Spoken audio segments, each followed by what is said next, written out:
Good morning, Antique and Garden Showcase friends, and welcome back. Sorry to have been gone for the whole week, but I wanted to take a little time off for family and whatever else, and then I ended up falling a little bit ill myself. I ended up getting a really horrible backache. I don't know if you've ever had where you get that stiff neck and you can't turn from one side and you're in the car and it just about kills you to drive. Well, that's going on in the middle of my back, but I've been working on it with the chiropractor, so all is good, and we're trying to bounce back from that. But during the week, some interesting things happened. I finally got a new storage facility coming for the new trailer. So in the middle of all this, I've been trying to get the trailer done with the help of some family members, and that way I can get this storage unit that I'm standing in right now moved. It's going to have to move with the trailer and everything else. But yeah, other than that, there's not been a lot going on. I took a couple of really neat chairs over to the mini mall this morning, which I'll put up on the screen. I happened upon these. They were super chairs.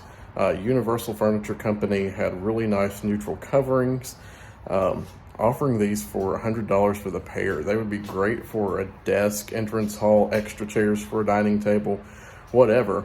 But yeah, these are really pretty pieces, and the booth is full, so I'm hoping that people will really come out on the Shop Small Saturday. It's been a slow month. It's been an incredibly slow month. I've had probably 12 to 15 no sale days, which is highly unlike my booth. If you've been following for any length of time, remember when I first started, I couldn't even keep it full. So now we're in this little spot where I'm hoping that Black Friday and Small Business Saturday, they do live up to their names. But one of the things I got today was I picked up an old bed. It had some damage to the side rails, and this old bed's in the back of my car right now. What I'm going to do is, it's actually Davis cherry, so it's about 1940s, 1950s, and the rails, like I said, are no good. They're demolished pretty much, but the headboard and the footboard are great. So I'm going to take those and I'm going to try to make one of those really pretty repurposed entrance benches out of that and fix that up for the booth. So be watching for that piece. I might even have that up on a video coming forth soon. And now let's take a look at the house. I did manage to get the white birch branches into the urns for Christmas, and that's as far as it's gotten. I have not put up a tree. I have not put up a wreath. I have not done anything. And if you all know me, before Thanksgiving, most of it's usually done, so you know something's not quite right. But I've decided to keep things really simple this year. I'm going with a smaller tree inside, just maybe decorate the dining room really nice for Christmas meal. And with all this business coming, to fruition this year, it's going to be nice just to simplify. Some people are going over the top with lights and over the top with planters and over the top with all this other stuff, and I'm like, keep it simple. Simple is so much better in so many ways. I think it looks better a lot of times, and then it's just easier on you. And remember, with me, I do my own editing, I do my own videoing, I do all of it myself, so that's why it takes a little bit more time.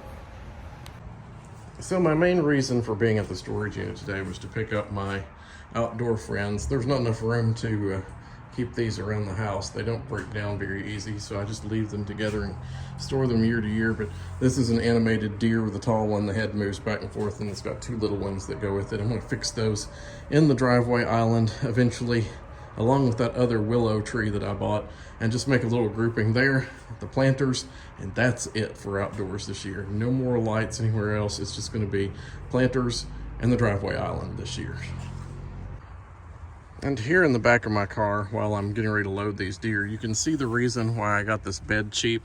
It was damaged. I don't know why Davis Cabinet Company used veneered rails on the side. That kind of doesn't make sense to me. But this one's totally gone. I mean, there's no saving this thing. It's all peeled up and it's all ripped up and it's just a mess. So the other one's pretty good, but what I will do is use the hardware. I'll keep all the original hardware in there, and I'll make these shorter, maybe 18 inches, 2 feet deep, normal bench width. And then we'll put this hardware in there on the boards that I use, and then if somebody wants to convert it back to a bed, all they really have to do is get a couple more boards, stain them to match, put the hardware back on each end, And you could use it back as a bed, so it's not like it's totally demolished. In fact, this is kind of like upcycling and repurposing in the best way possible, I think. And I'll actually use these slats that came out of it to make the cross rails for the bench too. So it's gonna be a neat little project. I'm looking forward to doing the headboards under here. You can kind of see the color. It's in good shape. Not a lot of scratches, whatever. It just needs to be cleaned and polished, but I like that color, and it's kind of a French provincial style. If I can get a corner out, you can see that foot needs a little polish up. This was the top. Yeah, it's kind of got that pretty little curve on the end, and the footboard's not tall, so that's going to make a great bottom of a bench. So I think it's going to work out beautifully. And here is the bed frame that's going to become a bench. It has a small footboard, as you can see, not very big at all, but a really pretty headboard. This is all in cherry, and it is old Davis Cabinet Company. You can see their logo on the back of there. So the rails were in horrible shape, and I think turning this into a bench is going to be a really, really neat repurpose. So in the front, the decorations are going to be simple. I've got the one willow tree there. I've got the birch branches and all the planters around there. You can't really see that one by the door up there, but they're all installed now, so I'll just go forage the yard for greens. I mean, there's plenty of magnolia back over in here. I've got spruce here I can cut, more spruce. There's holly here, there's cedar in the backyard, so lots of things I can fill in with just around the yard. And inside the trailer, it's all but done now. I've got hooks on the wall in the front, down the sides, both sides matching up. New mat installed in the bottom. It's kind of an anti-slip rubber mat. It's kind of cleated. It's really nice. I think it'll hold things in place. And over here, I've put floor ties in.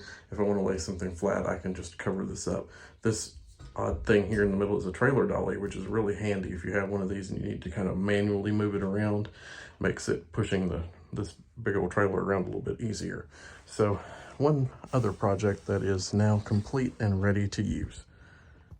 Thank you for watching Antique and Garden Showcase. Glad you joined us this Saturday, and I look forward to seeing you next week on Wednesday. Hope everybody has a great weekend. Bye.